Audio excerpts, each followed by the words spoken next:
Buenos días, somos Rocío Romero y Javier Grande, estudiantes de la Universidad de Castilla-La Mancha. Hoy os vamos a presentar un podcast sobre el Camino de Santiago, en el que por un lado relataremos el origen, el aspecto religioso, por otro lado hablaremos sobre el ámbito cultural. Os dejamos con nuestro proyecto y esperamos que os guste mucho. Bienvenidos a Descubriendo la Historia, un podcast de Javier Grande y Rocío Romero. En este primer capítulo hablaremos sobre el Camino de Santiago, su origen, peregrinaciones, hospitales y monasterios. Santiago, el mayor, fue hijo de Zebedeo y Salomé. Su hermano, Juan, le presentó a Jesucristo, convirtiéndose así en uno de los primeros apóstoles de Jesús junto con Juan, Pedro y Andrés. Tras la muerte de Jesús realizaría un viaje a Hispania, con la misión de evangelizarla, aunque su campaña no tuvo éxito. No obstante, consiguió reclutar a un grupo de seguidores que le acompañarían de vuelta a Jerusalén. Al volver, fue condenado al martirio. El suyo es el único recogido en el libro de los Hechos de los Apóstoles. Según la tradición, sus restos fueron traídos a Hispania en una barca de piedra junto con sus discípulos Teodoro y Atanasio, y fue enterrado en los dominios de la reina Lupa, donde en su honor se levantaría un templo.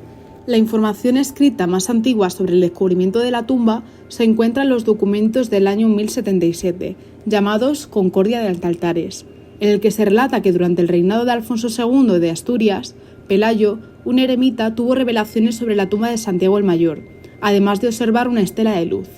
El hecho fue dicho a Teodomiro, obispo de Iria, y tras comprobar su veracidad comunicaron al rey su hallazgo.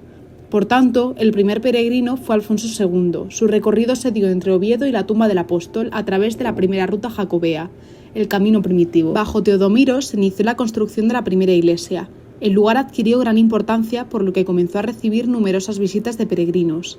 La iglesia se fue expandiendo y recibiendo modificaciones hasta que la consiguió denominar como catedral. Durante los siglos IX y X las peregrinaciones eran espontáneas, hasta que en el siglo XI el fenómeno jacobeo ya se había extendido. Junto con el primer camino se fueron creando otras más, dando pie a nuevas rutas que llevarían a Santiago. Otras fuentes especulan que el camino surgió por motivos estratégicos dentro del contexto histórico del momento.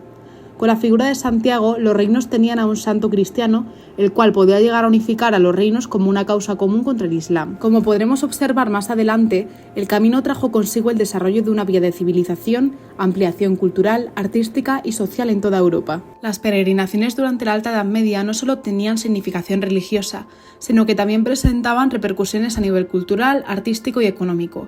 Suponían abandono temporal del lugar de vivienda, privaciones, incomodidades e incluso peligro de muerte durante el camino. Dentro de las peregrinaciones existen varios tipos: perpetua, penitencial y religiosa. La peregrinación religiosa es aquella que era realizada por motivos de la piedad y devoción. En Europa, las grandes masas de peregrinos se dirigían hacia Santiago, Roma o Jerusalén. Se consideraba un lugar como sitio de peregrinaciones solo aquellos que estaban santificados por Dios, como también lo eran las tumbas de los mártires. El peregrino, como hemos podido observar, era un homo viator. Muchos de ellos compartían las mismas inquietudes a la hora de tomar el camino. Estaban impulsados por promesas, solicitudes o penitencias. La peregrinación es una aventura espiritual que mueve al hombre de cualquier clase social, puesto que peregrinar suponía de por sí permanecer en un espíritu de penitencia en el que se expiaban las culpas. Para muchos cristianos de la Edad Media, la peregrinación supuso el mayor acontecimiento de su vida. Por ello, nos puede documentar a través de testamentos de los mismos.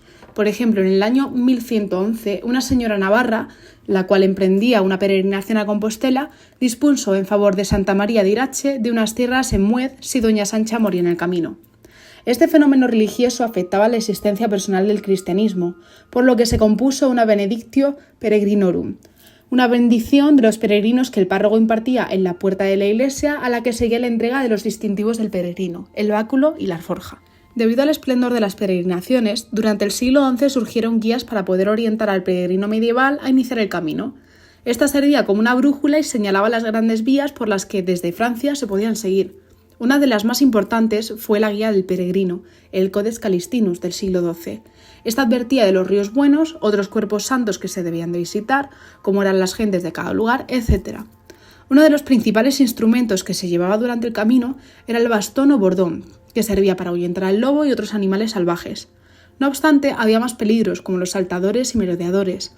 Entre sus vestimentas se encontraban la esclavina, morral, calabaza y sombrero de ala ancha.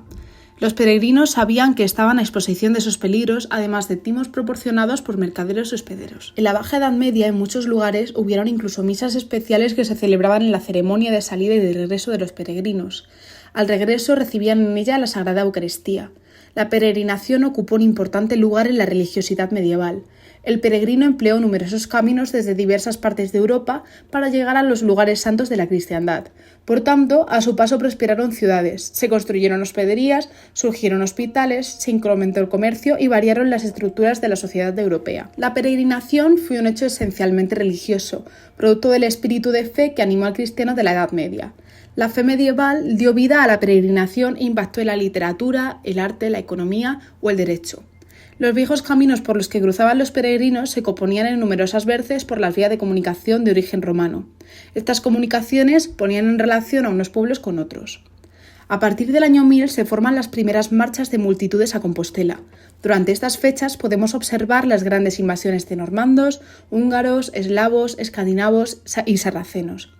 Las ciudades medievales en este siglo renacen, se les dota de una autonomía económica y jurídica y se crean nuevos caminos a modo de conexión entre ellas. Los peregrinos, comerciantes, mercaderes podían pasar de un país a otro y pasar fronteras en nombre del derecho a la comunicación. A continuación vamos a hablar del aspecto monástico y hospitalario.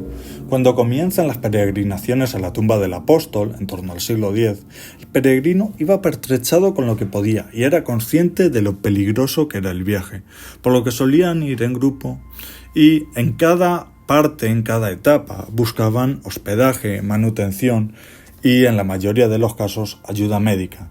Esto se encuentra en aldeas, ciudades, donde había posadas y mesones que daban cobijo a estas gentes.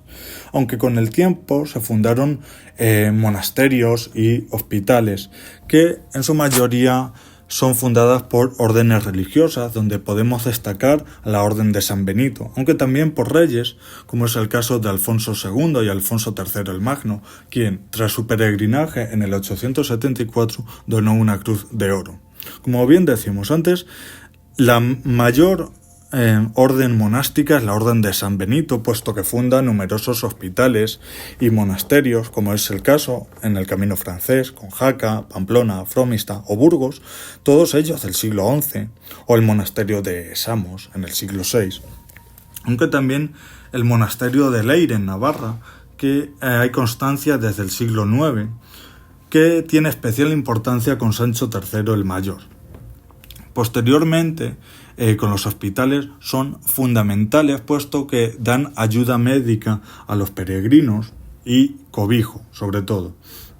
Las más antiguas están en el camino Miñoto-Ribeiro, que es una de las rutas más antiguas del Camino de Santiago, donde destacan el Hospital de Entrino o el Hospital de San Censo del siglo X.